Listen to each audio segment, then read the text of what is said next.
Less hot. Yeah, it's not that sunny again, like it's supposed to. It's not beatingly sunny. I was like, do I really need to put the reflective things in the car right now? I'm not quite sure. Hi there. At the beginning of the month, I run a publishing organization called Scars Publications. We do 2 literary magazines, and March 1st marks the release of 2 magazine issues. I have a great read from both of them for you. The first one is from the Newer magazine, Down in the Dirt magazine. This is volume 116. It's called Spitfire.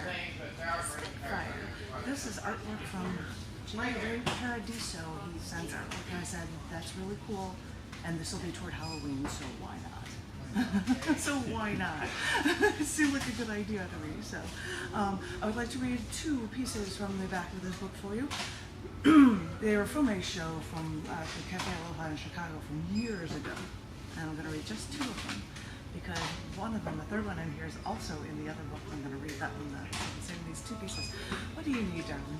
What's the matter? It's photographing me. It shouldn't be. It should be. Then you have to look for a thing that has a flip it around.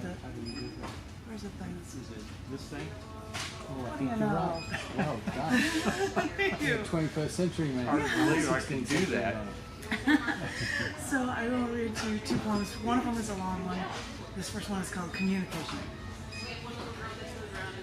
Now that we have the information superhighway, we can throw out into the open our screams, our cries for help so much faster than we could before. Our pleas become computer groups, tiny bits of energy traveling through razor-thin wires, traveling through space, to be left for someone to decipher when they find the time. I got into work the other day, and I got the messages out of my voicemail. Mike actually left me a pager number and told me to contact him with some information. Another Mike told me to call him at his office between 10:30 and noon. Lori told me to check my email because she had sent me a message that I just had to read. So I first returned Mike's phone call, but he wasn't in, so I left a message with a coworker, and then I dialed the number for Mike's pager, listened to a beep, then dialed my own number, and then I got online, checked my email, read a note from Ben, emptied out the junk mail. Realizing that I didn't actually get a hold of anybody, I tried to call my friend Sherry, but I got her answering machine. So I said, "Hi, it's me, Janet. We haven't talked in a while."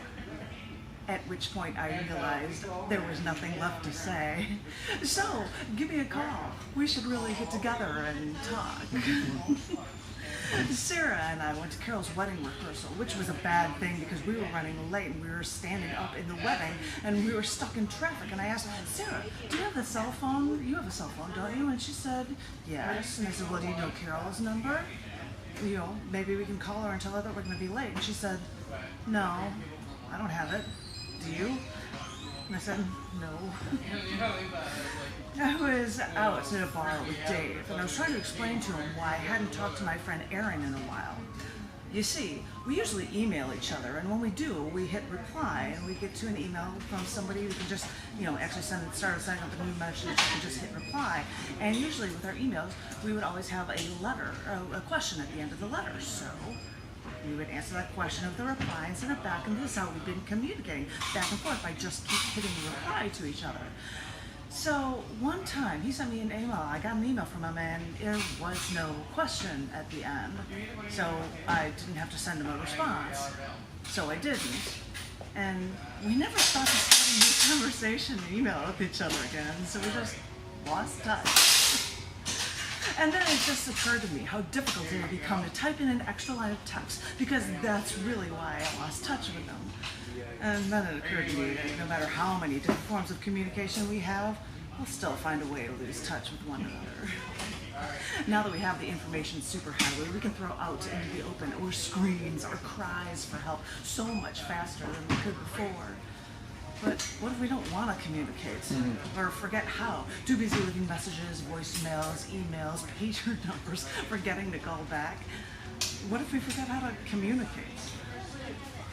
I wanted to buy tickets for a concert, but I was shopping with my sister and I wasn't near a ticket outlet. So my sister said, "Oh, I have a portable phone. You can call from there if you'd like." So she gave me this phone, and I looked at all these extra buttons, and she said, just press the power button, but hold it down for at least 5 seconds until the panel lights up. And then dial the number, but use the area code first because this phone is a 630 area code. And then press send. And then when you're done with the call, you have to press end and then make sure all the lights turn off.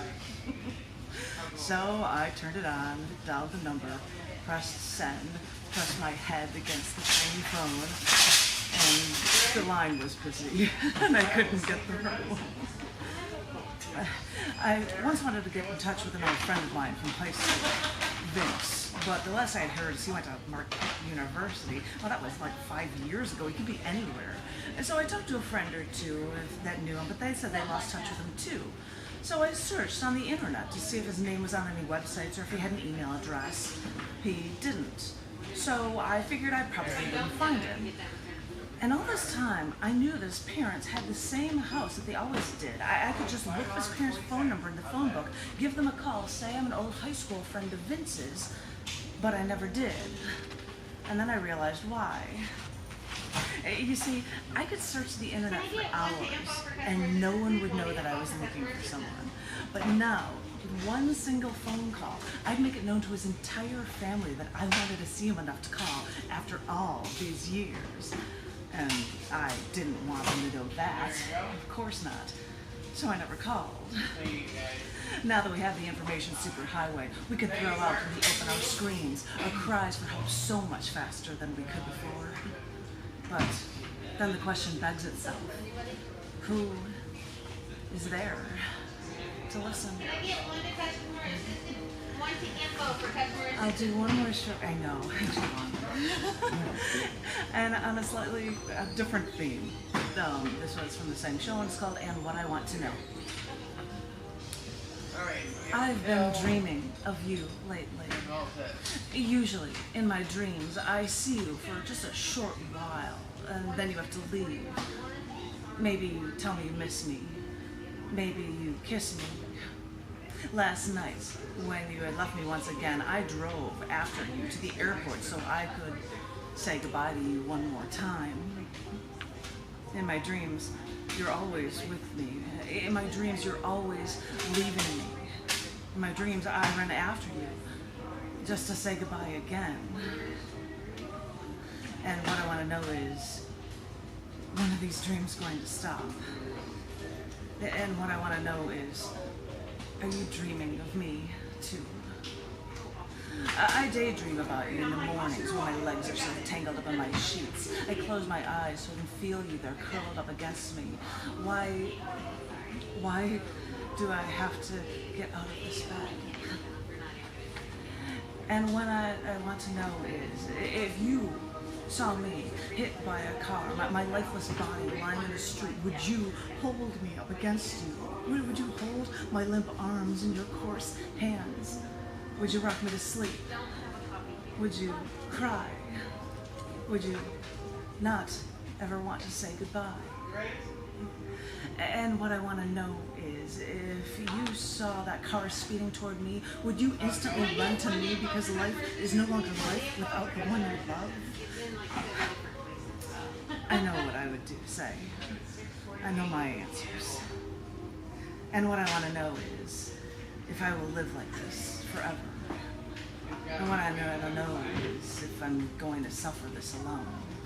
And what I want to know is, are you dreaming of me too? I'll save the last one from the other book for you guys, and thank you.